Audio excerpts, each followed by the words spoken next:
Namaskar. Good evening, ladies and gentlemen. I'm Dr. Arshia Sethi, founder and managing trustee of Kri Foundation.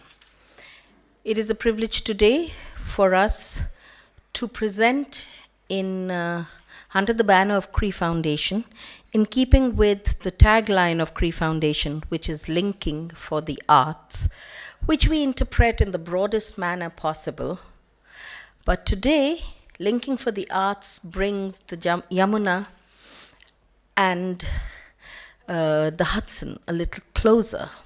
For we have as our speaker Janaki Patrik, a very senior disciple of Pandit Birju Maharaj, a dancer and choreographer based in New York.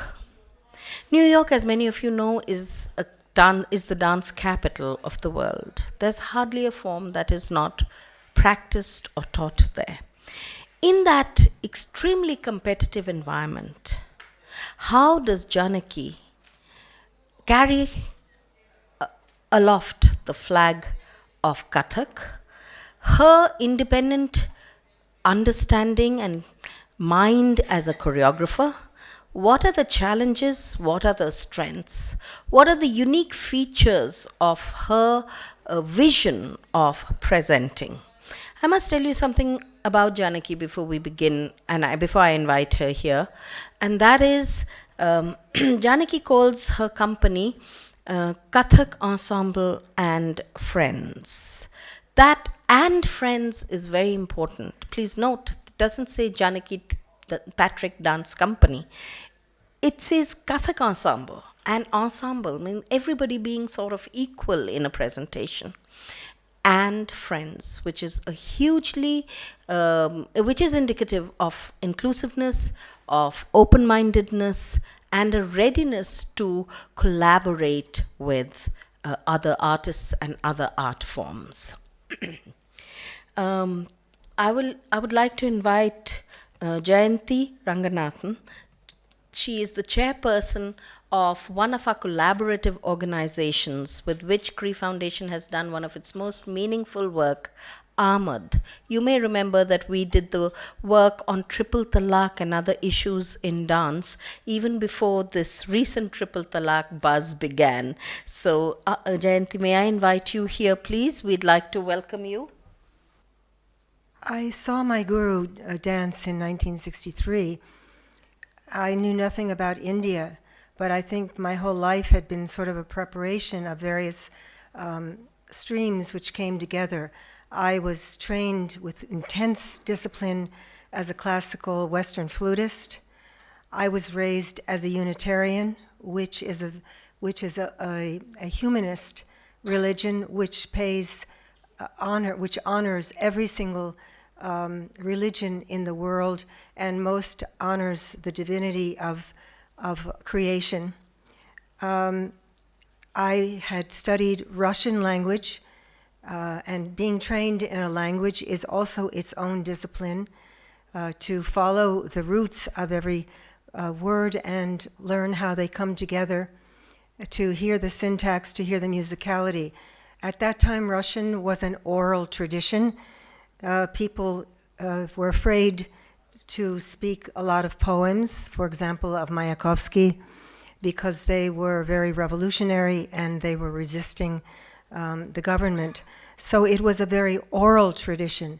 We spoke the poetry. We didn't only just learn it from a book. And that's really what our language of Kathak dance is, a very oral tradition. So all of these traditions, I had folk dance since I could stand up.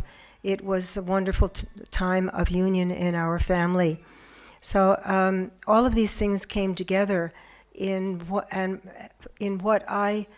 was Kathak. And so I decided that I was going to learn Kathak, and I would learn it only from Pandit Birju Maharaj, whom I had seen. If you've been trained to excellence, to a very high standard of excellence, as I was in the flute, you know what excellence is, or you intuit it somehow. And so I came to India in 1967 to study Kathak, but only from Pandit Birju Maharaj.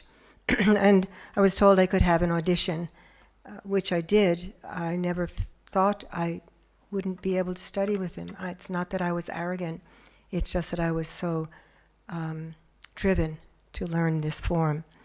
So I didn't come to talk about myself, but to talk about choreography. Choreography is something you don't necessarily just make a decision, I'm going to choreograph a dance. In my case, I've always been driven to get ideas out of my head and into physical form.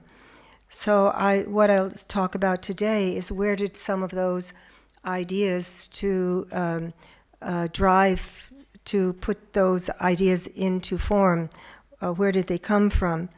And I would say to be a choreographer, you need to have a discipline, whether it's music or dance or some sort of physical training, because it gives you a framework, it gives you an understanding of years and years of training in one particular form, that you go day after day and do your sadhana, no matter what it is.